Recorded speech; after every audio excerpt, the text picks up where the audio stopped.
Congress party Uttar Pradesh में अखिलेश यादव के नेतृत्व में चुनाव लड़ने को तैयार नहीं है क्या? कहीं ऐसा तो नहीं कि प्रियंका गांधी को कांग्रेस की तरफ से सीएम कैंडिडेट प्रोजेक्ट कर दिया जाए? बिहार में तेजस्वी यादव की लीडरशिप में हाथ जला चुकी कांग्रेस प्लान बी पर काम कर रही है, पर पार्टी का एक गुट तो जरूर समाजवादी पार्टी के साथ गठबंधन को बेकरार है, लेकिन दूसरा खेमा अकेले ही चुनावी मैदान में उतरने के लिए जोर लगा रहा है। नमस्कार, मैं हूं पंकज झा, ये है राजधानी। Brought to you by Goldy मसाले। गोल्डी छोले मसाले, जहाँ जाएं रिश्ते बनाएं। गोल्डी लाए हैं फ्रेश लॉक टेक्नोलॉजी, जो रखे मसालों को हर समय फ्रेश। प्रियंका गांधी विदेश में हैं। बेटे रेहान और उनकी मंगेतर अवीवा की सगाई के बाद पूरा परिवार छुट्टियां मना रहा है। आमतौर पर अपने जन्मदिन पर प्रियंका दिल्ली में ही रहती हैं और जन्मदिन का सेलिब्रेशन काफी प्राइवेट रहता है। ऐसा कभी सुनने को नहीं मिला कि पार्टी उनका जन्मदिन मना रही हो, पर इस बार कहानी थोड़ी दूसरी है।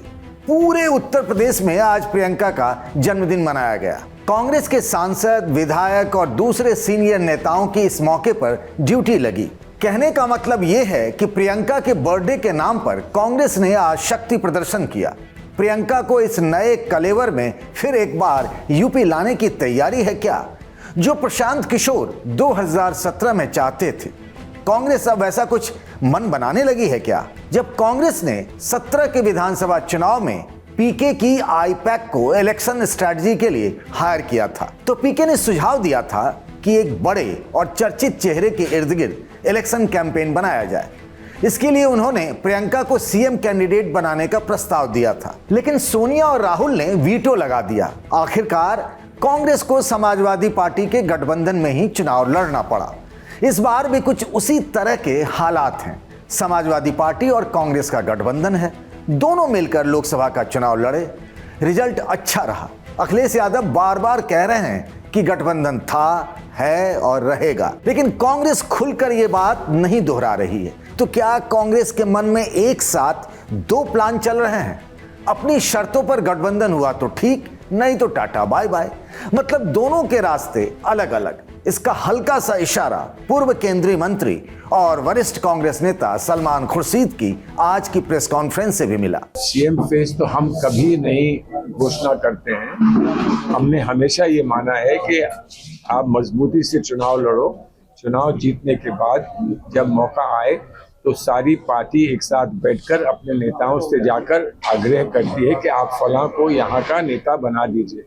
तो उस पर तो अभी चर्चा का कोई सवाल है ही नहीं, लेकिन मजबूती से हमें चुनाव लड़ना है और मजबूती से चुनाव लड़ने के लिए हमें कुछ निर्णय करने होंगे। जो निर्णय करने हैं उस पर चर्चाएं शुरू हो गई हैं। प्रियंका गांधी को लेकर ये सुगबुगाहटें यूं ही नहीं है। पहले लोकसभा में वंदे मातरम पर चर्चा के दौरान प्रियंका का सुलझा हुआ और मारक भाषण चर्चा में रहा। वहीं विंटर सेशन जब समाप्त हुआ तो प्रधानमंत्री और लोकसभा स्पीकर की मौजूदगी में जो हाई टी रखा गया, उसमें नेता विपक्ष के तौर पर राहुल गांधी मौजूद नहीं थे, क्योंकि वो विदेश गए हुए थे। पार्टी ने उनकी जगह प्रियंका गांधी को भेजा। उस समय भी वे लोगों की निगाहों में खासकर आई थी, लेकिन असम में होने वाले विधानसभा चुनाव में पार्टी ने जो भूमिका उनकी तय की, वो अपने आप में काफी कुछ कहती। कांग्रेस ने इस चुनाव के लिए जो स्क्रीनिंग कमेटी बनाई है, उसकी अध्यक्षता प्रियंका गांधी कर रही हैं। ऐसा पहली बार है जब गांधी परिवार का कोई सदस्य किसी राज्य की स्क्रीनिंग कमेटी का नेतृत्व कर रहा है। इस कमेटी का काम होता है विधानसभा चुनाव के उम्मीदवारों का चयन करना।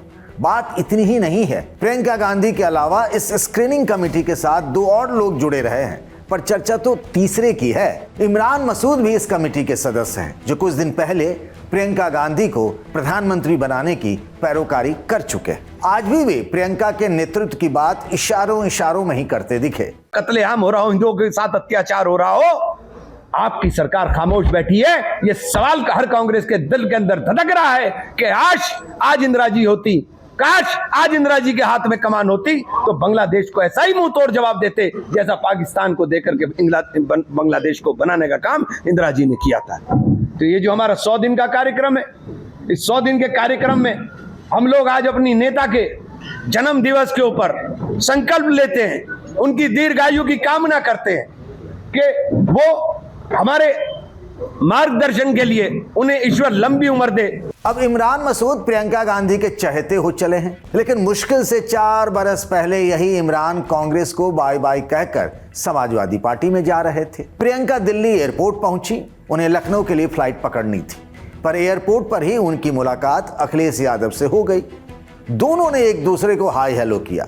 उसके बाद प्रियंका ने जो कहा था उसकी खूब चर्चा हुई थी। प्रियंका ने तब अखिलेश से यही कहा था, वो भी शिकायत भरे लहजे में, कि आप हमारे यहाँ के रिजेक्टेड नेताओं को ले जा रहे हैं, बधाई हो। पर यही वो प्रियंका हैं जब साल भर पहले कांग्रेस और समाजवादी पार्टी में सीटों को लेकर बात फंसी तो उन्होंने अखिलेश यादव को एक फोन किया और गठबंधन को बचा लिया।